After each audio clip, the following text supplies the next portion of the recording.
All of these workers are involved with the transportation of hazardous materials, and each of them must be able to recognize and identify the wide variety of hazardous materials they may encounter in their jobs. What are hazardous materials? Hazardous materials are substances or materials that can burn, explode, react violently, or cause injury or harm to people, property, or the environment when transported in commerce. The U.S. Department of Transportation, DOT, is responsible for developing, issuing, and enforcing the hazardous materials regulations. These regulations govern the transportation of hazardous materials in interstate, intrastate, and foreign commerce. DOT's primary safety goal is to reduce the risks posed by the transportation of hazardous materials. The Hazardous Materials Regulations codified in Title 49 of the Federal Regulations, 49 CFR Parts 171 through 180, set forth standards applicable to hazardous materials, including classification, packaging, hazard communication, emergency response information, training of hazmat employees, transportation, and incident reporting. DOT regulations require each hazmat employer to ensure that each of its employees who perform work functions covered by the HMR receive training, including retraining. Hazmat training must include general awareness, familiarization, function-specific, including driver training for each hazmat employee who will operate a motor vehicle, and safety training. This training video provides general awareness, familiarization training, as well as guidance in recognizing and identifying hazardous materials. We will discuss the following topics: hazard classification, packagings, markings, labels and placards, shipping papers, loading, unloading, and securement of shipments, emergency response information, and incident reporting requirements. DOT regulations define 9 hazard classes of materials which are capable of posing an unreasonable risk to health, safety, and property when transported in commerce. Each hazardous material is assigned to one or more of these classes. Class 1, explosives. Explosives include chemical devices, compounds, and mixtures that function by explosion, that is, an extremely rapid release of gas and heat. Explosives include products such as model rocket engines, fireworks, small arms ammunition, and dynamite. Class 2, gases. Class 2 is broken down into 3 divisions. Division 2.1 is flammable gas, such as acetylene. Division 2.2 is non-flammable compressed gas, such as nitrogen. Division 2.3 is poisonous gas, such as chlorine. Class 3, flammable and combustible liquids. Class 3 materials and their vapors are highly flammable. Gasoline, some paints, and lighter fluid are familiar examples of this hazard class. Class 4 is divided into 3 divisions. Division 4.1, flammable solids such as matches. Division 4.2, spontaneously combustible materials such as phosphorus. Division 4.3, dangerous when wet materials such as sodium. Class 5 is divided into Division 5.1 oxidizers and Division 5.2 organic peroxides. Products in Division 5.1 oxidizers, such as hydrogen peroxide, generally yield oxygen readily and cause or contribute to the combustion of other materials. Products in Division 5.2 organic peroxide include materials such as benzyl peroxide, which may be thermally unstable compounds. Under certain conditions, an organic peroxide can begin to chemically decompose by itself, producing heat or combustion. Class 6 is divided into Division 6.1, poisonous or toxic materials, and Division 6.2, infectious substances. Poisons such as sodium cyanide and parathion may cause injuries, even death, if swallowed, inhaled, or absorbed through the skin. Infectious substances include microorganisms, such as hepatitis and tuberculosis, and regulated medical waste that may cause disease in humans or animals. Class 7, radioactive material. Radioactive materials emit ionizing radiation that may be harmful to humans or animals and can affect photographic and X-ray film. Class 8, corrosives. Corrosive materials cause damage when they come into contact with living tissue, aluminum, or steel. The acid in a car battery is an example of a Class 8 material. Class 9, miscellaneous hazardous materials. These are any materials that may pose a risk to health, safety, and property and which are not covered in other hazard classes. Class 9 includes environmentally hazardous substances, hazardous wastes, and marine pollutants. Familiar examples of Class 9 materials are dry ice and asbestos. In addition to these 9 hazard classes, DOT defines other regulated materials, or ORMs. ORM-D materials present a limited hazard during transportation due to their form, quantity, and packaging. Consumer commodities fall into this category. Hazardous materials must be properly packaged, marked, and if required, labeled and placarded. Packing groups must be considered in selecting the proper packaging for hazardous materials. The packing group indicates the relative degree of danger of the material.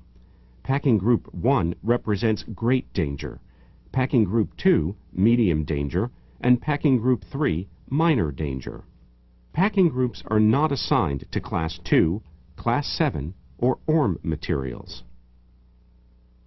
Examples of non-bulk packagings include fiberboard boxes, drums, and cylinders. Examples of bulk packagings include rail cars and cargo tanks. Packaging manufacturers must ensure that each packaging complies with the hazardous materials regulations. The person who offers a hazardous material for transportation and commerce must use the packaging required for the specific hazardous material being offered. Markings are required on most packages. For non-bulk packages, some examples of markings are proper shipping name, identification number, shipper or consignee name and address, and orientation arrows. Examples of markings on bulk packages include proper shipping name, if required, and identification number. Other markings you may see on packages include inhalation hazard, marine pollutant, manufacturer's mark, and RQ for reportable quantity if the material is a hazardous substance. Also, a transport vehicle, freight container, or rail car in which the lading has been fumigated or is undergoing fumigation with any material is considered a package containing a hazardous material and must display the new fumigant marking. Labels and placards on packages and transport vehicles communicate important information to emergency responders in the event of an incident. Generally, non-bulk packages display hazard labels, while transport vehicles display hazard placards. Labels are diamond-shaped and are approximately 4 inches on each side. Placards are essentially a larger version of the label and are approximately 11 inches on each side. Some materials have more than one hazard and may require a separate label for each hazard. Likewise, a few products may require more than one placard. Labels and placards convey information about the hazardous material in several ways: by color, with symbols, with text, and with hazard class number or division number. Additionally, placards may display the ID number of the material. You may also see an international placard which displays neither text nor the ID number. With certain exceptions, placards must be displayed on all 4 sides of freight containers, rail cars, transport vehicles, or portable tanks, and must not be faded, damaged, or blocked from view. Poison placards, poison 6. The shipper must offer the carrier the required placards for the material being offered for transportation, unless the proper placards have already been affixed to the transport vehicle. In some cases, the shipper must affix the placards. Most hazardous materials must be described on a shipping paper. Shipping papers communicate the hazards of the material and must include the following information: proper shipping name, hazard class or division, identification number, and packing group if assigned. This is known as the basic description. The information must be listed in this order, spelled correctly, and only DOT-authorized abbreviations may be used. An emergency response telephone number must be noted on the shipping paper. The shipping paper must show the quantity of the material by weight, volume, or other unit of measure.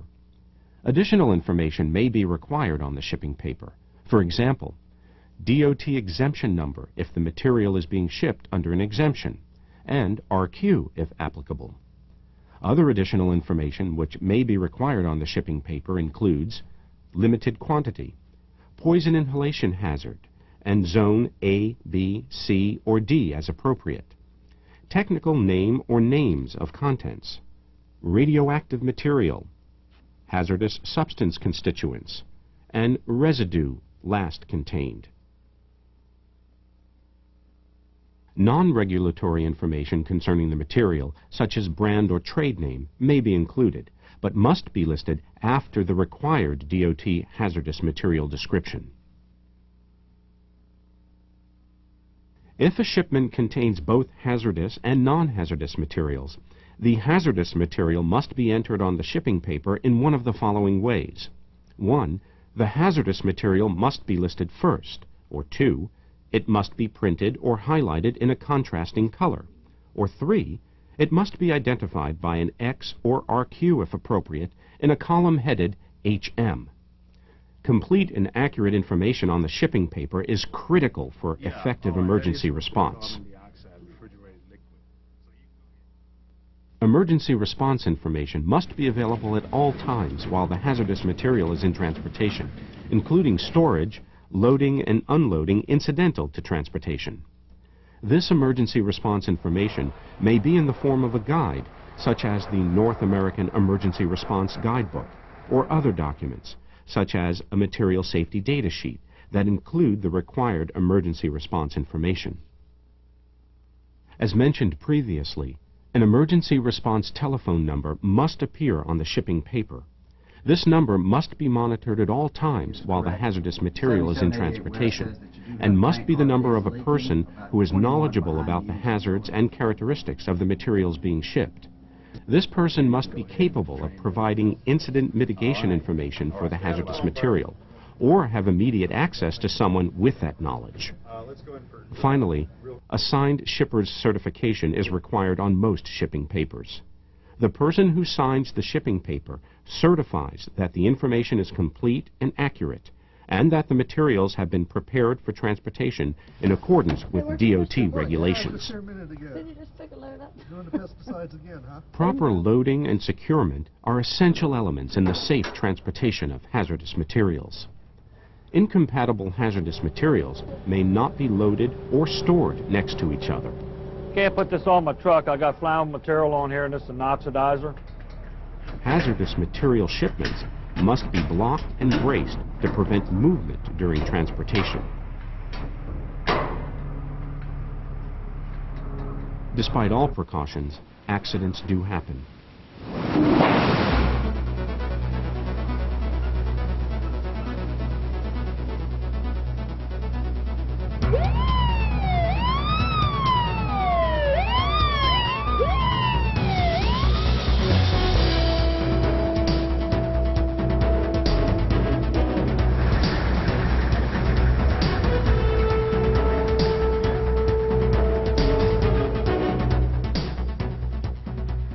Hazmat incidents and accidents that result in any of the following require verbal notification to the Department of Transportation as soon as possible.